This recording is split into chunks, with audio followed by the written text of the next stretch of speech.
skąd pochodzą rzeki w Elden Ringu. Ostatnio oglądaliśmy materiał na temat tego, dokąd jeżdżą i skąd jadą powozy w Elden Ringu. Więc idąc dalej serią całkowicie bezsensownych zastanowień na temat tego, co się dzieje w Elden Ringu, zobaczymy dokąd płyną rzeki, skąd płyną rzeki i czy ich źródła i końce mają w ogóle sens. Czemu to włączyłem? Nie wiem. Włączyłem ten materiał, bo stwierdziłem, lore. Oglądaliśmy już masę lorowych filmów. Zobaczmy coś, co nie ma sensu, a jednak gość o tym gada 14 minut, więc może jest w tym coś głębszego, niż się wydaje. So I did something that one of you asked for. I mapped out every run, flow, and body of water in Elden Ring to determine how many true rivers exist in this game and where each one comes from. But why? Because when you think of Elden Ring, nobody thinks of water. You can't even swim! So my job as your virtual tour guide that you never asked for is to... Ej, ja wody sobie nie nalałem do picia dzisiaj przed streamem, mam tylko Monstera. Ja przepraszam. Hydro Homies. Naleję sobie po filmie. Convince you for the next 15 minutes that these hydrological occurrences in Elden Ring can happen in our real world. Now before I start, it's important to note that there really aren't that many rivers in this game, but more by... Może dlatego mi się to mówi o hydrologicznych zjawiskach, które mogą się wydarzyć u nas w realnym świecie. Może dlatego, że była powódź niedawno, ja też z Wrocławia jestem i to coś może jakoś tak mi zadziałało na synapsy w mózgu, połączyłem fakty jakoś wewnętrznie? Może dlatego mi się ten film spodobał? Bodies of static water that happen to have assumed creation points. So with that, let's take a dip. He! We Wrocławiu się nie powodziło, na szczęście. Our first location is Lake Aghiel in Limgrave. Well, it's connected to a valley and water leading out of here. Let's go follow it. So if we start in the middle of Lake Aghiel and travel northward, we can see where the origins of this source of water comes from. Along our path, we actually meet a dead end, and the continuation of this river is a hop, skip, and a jump to the river's origins, where it leads to the land between's ocean. My personal prediction is that the water levels in this world were once much higher. Właśnie chciałem powiedzieć, że ten kanion... Kurwa, daj mi ten kanion. Ten kanion tutaj jest tak wysoko, te kamienie są tak wysoko poprowadzone, że to wygląda jakby rzeczywiście mogło być zatopione kiedyś, nie? Ciekawe, czy to rzeczywiście jakoś w lore jakoś specjalnie zostało przemyślane przez Miyazakiego, czy może przez George'a R.R. Martina jeszcze? Martina nie, Martin robił postacie, nie? Martin robił postacie. Jaki był cel tego? Bo wiemy, że ten świat ma wiele tysięcy lat, tak? Że jest już po rozpadzie i tak dalej. Tu się wszystko, co jest tutaj tak naprawdę w Elden Ringu, co my spotykamy w podstawce przynajmniej, jest w całkowitym rozpadzie po rozpierdolu, który spotkał tę ziemię. Prediction is that the water levels in this world were once much higher, and that would explain how a river could flow all the way throughout this valley. Create a cascade. Plus, no chodzimy po ziemi, nie? Tam jest tyle wody. Tak samo jezioro Aghila. Nazywa się jezioro Aghila, a nie do końca jest jeziorem. Jest takim bajorkiem po kostki. Getting waterfall, which would later flow into Lake Aghiel. It kind of makes sense. And actually, if you look at this valley in Caelid, it does seem to be a dried up river as well. Who's to say? Oh, and Caelid actually has no water in its entire area. Sorry to disappoint. But jest bagno, które mogło być kiedyś wodą, czy nie? Jaki jest lore tego bagna? To w tym miejscu Malenia z Radanem się napierdalała i stąd tego rota tyle tam płynie? Bo mi się zawsze wydawało, że są takie bagna rotowe, to jest po prostu mieszanka szkarłatnej zgnilizny z wodą, nie? Zazwyczaj jak są jakieś ciecze, no to one się i tak w większości składają z wody, a tylko, nie wiem, piję Monstera, tak? Tu jest 99,9% wody, a reszta to jest chemia i słodziki. Ale to jest wciąż woda, nie? oh, and Caelid actually has no water in its entire area. Sorry to disappoint. Szkoda, że niełatwopalne. Where we were in Limgrave and head east, we'll encounter Summon Water Village. And I found this to be one of the more interesting points of created water in the entire game, because what you'll see doesn't happen anywhere else in Elden Ring. So we're pitter-pattering around these undead ruins, and you're probably thinking, this really isn't a river at all. And you're very correct. This is merely a collection of water, but it's a perfect point of access for rainwater to soak into its permeable soil. But why does that matter? Well, if you look to the south, we'll see this segment of water off the cliffside of this village. And how did this form? Well, with careful parkouring, we can get a closer look. This little spout is what's producing this big pond or small lake below. really a glass half full situation. Actually, you'll find many tiny ponds, not only in Limgrave, but all throughout the world that are birthed on the side of a cliff or a big hill just like this one. It's extremely common. But let's get back to this spout of water. Is this something that you could find in the real world, where water from above shoots out the side of a cliff? Well, yes. Where rainwater flows into the ground, it produces an aquifer. As more water flows in, there's a buildup in pressure, and that water seeks out the lowest path of resistance, in turn creating this lovely spout. This instance of water flowing out of a cliff is also known as a spring. And it's all starting to make sense. Every zone has something in... Ciekawe to jest, że to ma logiczny sens jakiś. To mnie zastanawia. Wrzuciłbyś zapałkę. Jeśli chodzi o rotowych przeciwników, rotowi przeciwnicy bardzo często mają mniejszą odporność na ogień, nie? Dostają więcej damage'u, więc coś z tym ogniem i rotem może być z tą łatwopalnością, nie? To szambo. Tylana krew zmieszana z rotem. No brzmi to jako tako realnie, z tym, że pamiętajmy też, czym jest krew. Krew to też jest mieszanka wody z... To nie jest tak 100%... To jest płyn, nie? To jest płyn. To jest, płyn, woda z krwinkami. Impressive going on in Liurnia's massive lake, and where it comes from is no different. Liurnia Lake is the largest body of water in Elden Ring, besides the ocean of course, but also the square mileage compared to the rest of the regions is insane. Limgrave? Not a chance. Weeping Peninsula? No shot. Helid, put the fries in the bag, buddy. And Altus and Mountaintops are the same result.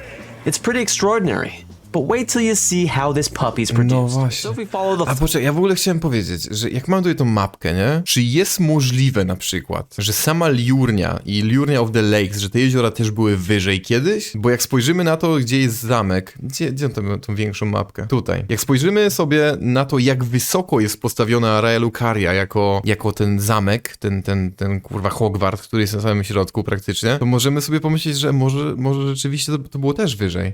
Może cały ten pierdolony świat, w przeszłości, lorowo oczywiście, w naszej wyobraźni, był zalany kiedyś wodą, aż dużo wyżej. Tylko że wyschło. Into this valley where we're met with many giant pus sacks. But remember... To jest to tłumaczenie. Wiele gigantycznych worków z cipami. Fantastycznie. is right around the corner from trash, and I'm being serious because you'll find this massive waterfall at the rune-strewn aqueduct. As a refresher, an aqueduct is a system of tunnels, canals, and channels able to flow water from one point to a main distribution point. In this case, water from the bottom of Mount Gelmir, or Altus Plateau, is transported downwards to constantly replenish Liurnia Lake. A lot of these pipes and systems... Poczekaj, jeszcze raz. Czyli, że niby według tej teorii widzimy, że jest dość duży wodospad, nie? Woda, która jest cała woda, która dochodzi do Liurnii, leci stąd, tu jest góra tego i to leci w dół. To pytanie, skąd to się wzięło? Tyle wody. Skąd tu się tyle w tym miejscu bierze wody, że potrafi całą pierdoloną Liurnię zasilić, nie? Raczej nie, bo pod Akademią jest miasto. To, że jest miasto, nie oznacza, że ono nie zostało wybudowane później, nie? Nie oznacza, że ono nie zostało wybudowane później. Bo tam jest tylko taka wioska bardziej, aniżeli miasto, nie? Tak naprawdę jedyne punkty wspólne, takie duże, czekajcie, łączymy mapę Eldena, w Liurnii. Weź schowaj mi wszystko. Takie wysokie miejsca, które są w Liurnii. Na pewno jest to. To jest wysoko, bo to jest w ogóle chyba jeszcze wyżej niż sama Raja Lucaria. Ta wieża i ta wieża są dość wysokie, bo są kurwa wieżami. Jakie są jeszcze wysokie jakieś miejsca? Bo to tutaj mogło być wybudowane później. To, że są drzewa, to też nic nie znaczy, nie? Mówimy o tysiącach lat, od kiedy to mogło wyschnąć na przykład. I te wszystkie tutaj te podejścia pod górkę też są na jakimś poziomie zazwyczaj, nie? I to są urwiska całkowite. Ale nie wiem, to oczywiście całkowicie sobie teoretyzuję. Na podstawie tego, że jednak no sama Raja Lucaria jest bardzo, bardzo wysoko. Na bardzo wysokim punkcie. To też jest wyżej. Ten fort. Nie fort, to się nazywa jak? Ktoś tam. Tam, gdzie mieszka Rani, na chacie, tutaj gdzieś sobie, nie? Transported downwards to constantly replenish. Tam, gdzie jest papież, też jest wysoko, tak. You see a lot of these pipes and systems at work when you look around the Magma Worm Makar's boss arena.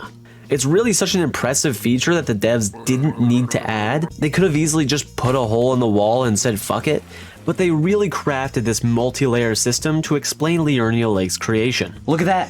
Short and sweet. But now we go from a place of high temperature to the barren wasteland of snow and freezing temperatures, the mountaintops of the giants. It wasn't always like this though. This place used to be flourishing with beautiful water and it originally started near the peak at the mountaintop's frozen lake. And just like every waterway or river flow, gravity pulls them downwards. Since we're back to looking at a river and not just a massive body of water, this river in particular flowed northward. Some of you were saying, so? Who cares? But for many of us in the US and maybe other parts of the world, we were taught in grade school that rivers that flowed northward were extremely rare, and that most rivers always flow. Rzeki, które płyną na północ, są niezwykle rzadkie. Tak uczyli ich w Ameryce. U nas w Polsce chyba praktycznie każda rzeka płynie na północ, nie? Każda jedna, kurwa, płynie na północ. To zależy bardziej od tego, jakie jest położenie topograficzne terenu, na którym jest dane państwo. Raczej dane miejsce po prostu.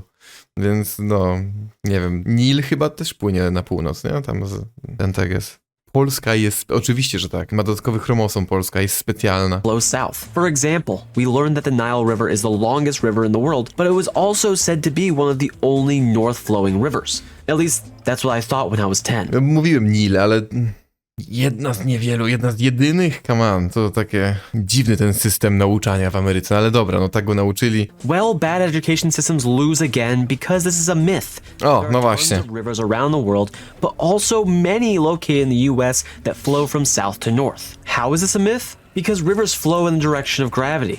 It's kind of an obvious answer. Kurwa, kto by Co? Grawitacja? Z góry na dół? Okej.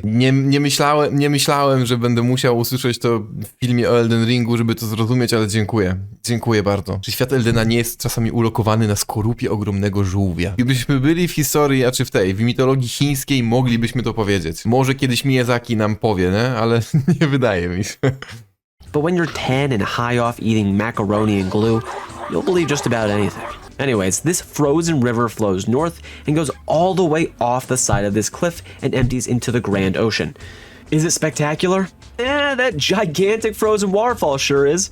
And it looks like we have an admirer. And you would think that the mountaintops would be a main source of water for the rest of the lands between, but it's completely sectioned off from the rest of the regions, and the snowmelt just rolls right off into the Grand Ocean. Now that we've shown all there is above ground, let's dive down into the Underdarks, where we'll start to uncover what exactly is the pure water source generating down here. And this was actually the closest we'll see to a proper river, and for me personally, it was the most engaging areas to research. I say research like I'm a scientist, when really I'm just sloshing around a video game. Okay, first let's travel to Siofa River, where we're met with a wide area of static water. We don't care about that. But it's important to note the dumping point of the water we'll soon be following. Travel up each waterfall until we find the true source of distribution coming from the Duo Gargoyle Arena. But it doesn't stop there, because we find ourselves at the foot of another waterfall, the Great Basin Waterfall. We'll hunker down in the coffin and let Mikola take the wheel, to arrive in the water above at the deep depths. Ten motyw z tą trumną, która płynie do góry, zawsze mnie tak rozpierdalał. Wiadomo, że to nie może być logiczne, nie musi być logiczne, gramy w grę fantasy, nie? Ale to jest takie... Wchodzisz do trumny i myślisz sobie, okej, pewnie gdzieś spłynę na dół, nie? Nagle trumna zaczyna płynąć do góry. Bo czemu by, kurwa, nie? Czy jakaś trumna czasami nie płynie pod prąd? Tak, płynie pod prąd. Ta w Lake of Rot płynie w dół, nie? Ale ta konkretna płynie w górę. Płyniesz z prądem, czego nie rozumiesz? A huge zone filled with milky or purple liquids, and we're pretty much underneath the Erd Tree, and seeing the various underground waters that keeps this baby so damn big. But you realize this is the main point of distribution for both Siofa River and the Ainsel River, passing to two separate water systems, one waterfall to the south and the other flowing to the west.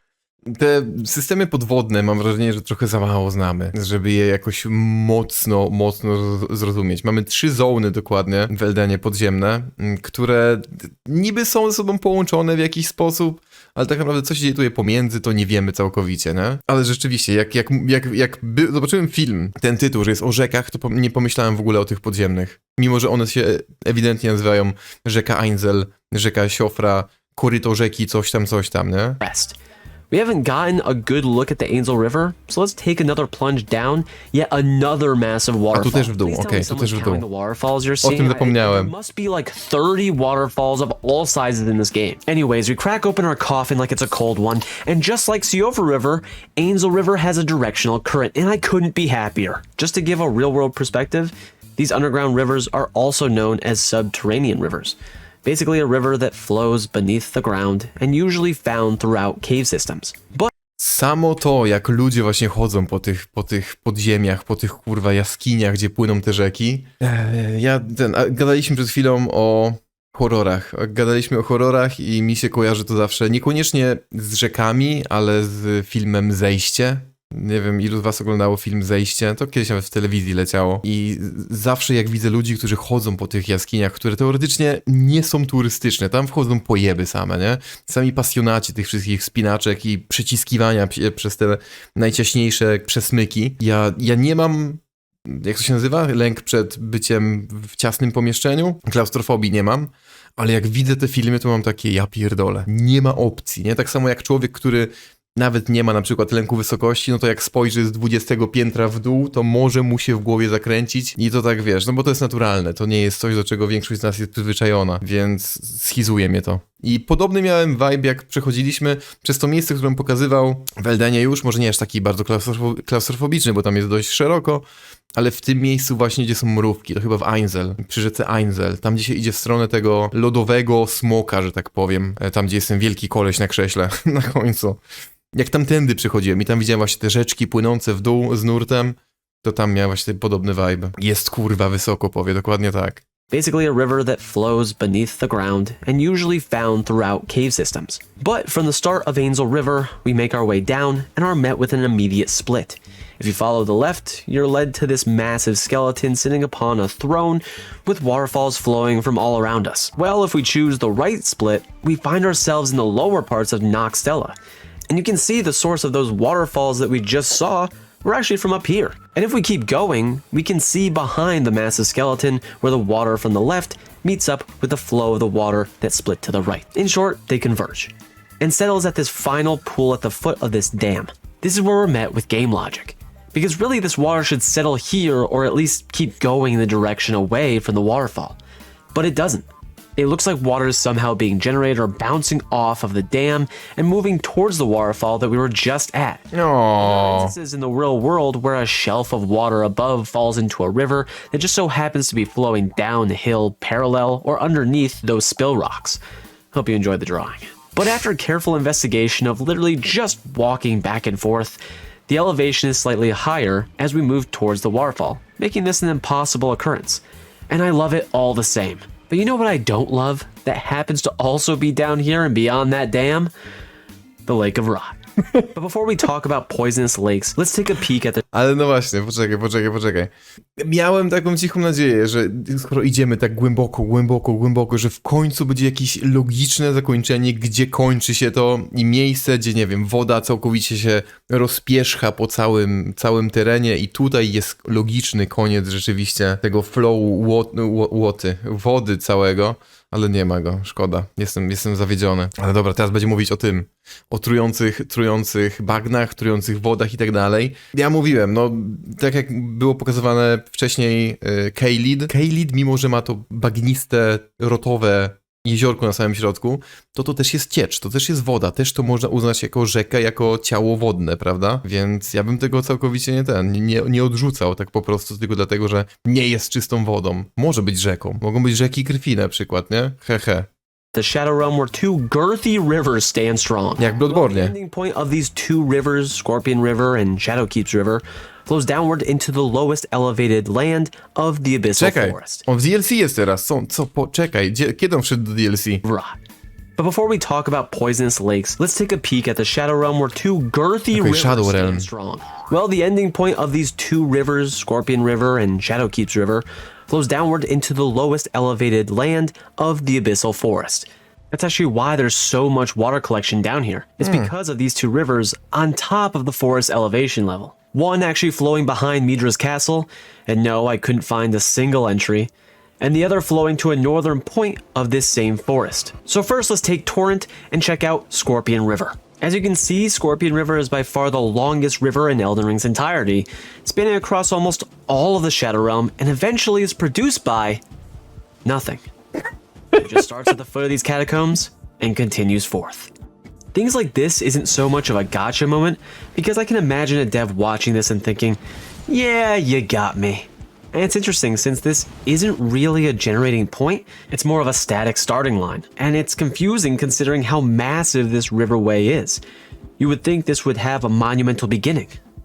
Unless A czy może być jakaś woda, taka, wiecie, niektóre miejsca są takimi naturalnymi miejscami, które są na tyle głęboko, albo tak nisko, nad poziomem morza, że i tak są podmokłe, nie? Że tam po prostu woda jest po prostu, bo kurwa jest. Wystarczy, że troszeczkę popada i od razu jest zalane, nie? I lied. Because if you venture forth to the Rao ancient ruins, you'll find a number of flowing waterfalls. And where do these continue into? Scorpion River. Ah! Now this is exciting. Okay. If we look at the eastern and western lands, you'll see that both sources of water starts off as a pool. The western one clearly being static and having no flowing properties, but the eastern one has motion and moves toward the proper direction in which it falls into the river below. It truly shows the verticality of this game, especially in the Shadow Realm, and even though it's still the answer. Shadow Realm jest bardzo wertykalny, jest aż zbyt wertykalny jak dla mnie momentami. Znaczy teraz już plus minus potrafię po tych, nie wiem, 5 czy 6 czy 7 przejściach DLC, potrafię po tym nawigować, ale wertykalność DLC-ku jest kurwa zbyt skomplikowana. Na pierwszym ranie po prostu nie wiedziałem. Chodziłem wszędzie, gdzie chciałem, bo wszędzie chciałem być, ale momentami miałem tak, że jakbym chciał się tu wrócić, to którędy ja tu kurwa przyszedłem, więc to byłby mały problem. Teraz już mówię, ogarniam jako tako, ale jest zbyt skomplikowana ta wertykalność w DLC-ku. Ale rzeczywiście, ten zone, ten Raw Ruins, tam gdzie rzeczywiście jest tak ładnie, jak zobaczyłem pierwszy raz ten zone, widzieliśmy go chyba jeszcze przed premierą tak naprawdę, na jakimś screenshocie po prostu.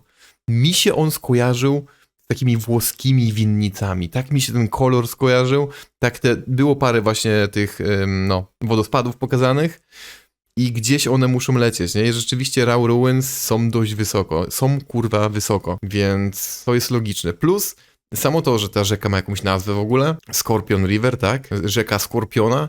Te rzeki mają kurwa nazwy? W sensie w DLC-ku? Przenigdy nie zwróciłem uwagi. O ile oczywiście jakiś tam Donżon Cienia i inne głupie nazwy zapamiętałem, o tyle przenigdy nie odnotowałem nazwy rzeki. Entire river is produced. But how is Shadowkeep's river produced? Well, most likely it's by Shadowkeep's extensive water and sewer system.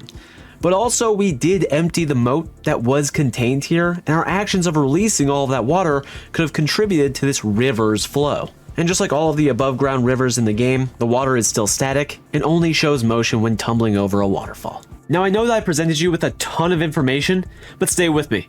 If you made it this far, consider subscribing, because you made it to the bonus level of this video, where we're just going to be talking about poisonous lakes in the real world. Jej! Kinda connect to poisonous lakes. Truciznowe jeziora w prawdziwym świecie. Zatrute jeziora są w prawdziwym świecie? To nie jest wymysł Miyazakiego? Poczekaj. Jak? Wchodzisz i nagle masz taki status efekt ci się przed nosem pojawia, taki bar i im dłużej stoisz w tym, tym szybciej ci się nabija. To musi tak działać w realu, nie? Na bank. Generally, the Witchbane ruins and Castle Morin's poisonous lake are overlooked by many, but I wanted to touch on them even if briefly because I think they're a foreshadow of what's to come. Mówił, że w realnym życiu, on mówi o grze. Becoming Elden Lord. This game doesn't just have these two poisonous lakes, but also the massive one surrounding the shaded castle, the rotted swamp of Aeonia and Caelid, and the dreaded lake of Rot in the Underdark. These are awful places to be, and all of them make me relive the many hours of deaths and runbacks I experienced when I first encountered Blighttown in the original Dark Souls. So I wanted to see if there were any real-world instances of bodies of water that are just straight deadly, and once again, I was extremely surprised at what I found. There's the boiling lake located in Dominica. You can probably guess the dangers there. This lake reaches 195 degrees Fahrenheit due to the volcanic emissions down 195 stopni Fahrenheita, 195 Fahrenheit to Celsius. Dobrze wpisałem. 90 stopni, to jest tylko 10 stopni poniżej wrzenia. O kurwa. No to nie, to nie jest trujące, nie? Ale no możesz sobie skórę poparzyć czymś takim. Pewnie podobnie jak Scarlet Rotem. Polecam wygooglować Ganges, że jest syfiasty. No możliwe. W sumie rzeczywiście. Może te hinduskie rzeki, znaczy indyjskie, przepraszam, rzeki. Wiem, że generalnie w Indiach jest bardzo duży problem z czystą wodą, nie? I w tych biedniejszych rejonach ludzie myją rzeczy, swoje ubrania i się w tych rzekach, mimo tego, że one są tak zapierdolone zanieczyszczeniami, że tragedia. No, to może pod to podchodzić, nie? nie dostajesz status efektu, ale pewnie jakiś taki permanentny debuff na całe życie, kurwa, możesz złapać niechcący. Below, another is known as Kawaijan, found in the volcanic mountains of Indonesia. Watch your step, because this crater lake is equivalent to battery acid in that its pH levels are recorded to be 0.13. Lastly, Okej, to bym uznał jako rzeczywiście poison jakiś, nie? Poisonowe, trujące po prostu. To jest kwas po prostu płynący. Zajebiste. Uwaga, kawaii, Kawaijan. Kawaijan w Indonezji. To jest rzeka, czy to jest jezioro? To jest jakiś akwen po prostu. mountains of Indonesia. Watch your step, because this crater lake is equivalent to battery acid in that its pH levels are recorded to be 0.13. Lastly, we have Lake Natrine, settled in Tanzania. Opposite of Kawaijan, this lake's pH levels can reach 12, that of ammonia, an inactive volcano area, but the rich minerals and hardened bedrock fill this lake with high salinity and alkaline levels. So high that the water can calcify small animals, and if drank by humans can cause sickness and burns. So you could say these poisonous and deadly lakes in the real world are very similar to that of Elden Rings, with maybe a little less rot. And that concludes our tour today. But let's do a little recap. I use words like run, flow, stream to describe rivers in this game, when really there's only one water source that truly resembles an actual river. But which one? Well, let's see. The two water sources in Limgrave, no directional flow, not rivers. Liurnia Lake? Well, it's a lake that's been created by an aqueduct, no directional flow, not a river. The mountaintop's frozen river? Technically a river, not flowing though, no directional movement, not a river. All the ponds and lakes we talked about? Not rivers. The two rivers in the DLC? Well, Scorpion River did have directional movement at the beginning, but most of it is all static bodies of water. Surely the deep depths, right? Not a river. Which leaves Siofor River and the Ainsel River as the only resemblances to real-world rivers in Elden Ring, both having directional movement and leading to a larger body of water at a lower elevation. Myślałem, że podsumuję to tym, że w Elden Ringu nie ma żadnych rzek. Żadna rzeka nie jest realistyczna. Ale jednak Siofra i Ainsel. It's an upsetting conclusion? Not really, because every source of water throughout this game has something unique about it. And at the end of the day, it's a game made for our enjoyment and doesn't need to have real-world explanations. Shout out to this viewer, Apollo is not a shirt, for presenting this idea to me. It allowed me to discover an amazing creator in Annie Austin, a YouTuber who's made some of the most creative and interesting videos on rivers, but also on this platform. So hopefully I was able to give even 10% of the hydrological justice that he gives in his videos. And check out his channel. And for now, like, comment, subscribe, and I'll see you on the next one. Zajebiste! Lubię takie bezsensowne ciekawostki. A to było też jego!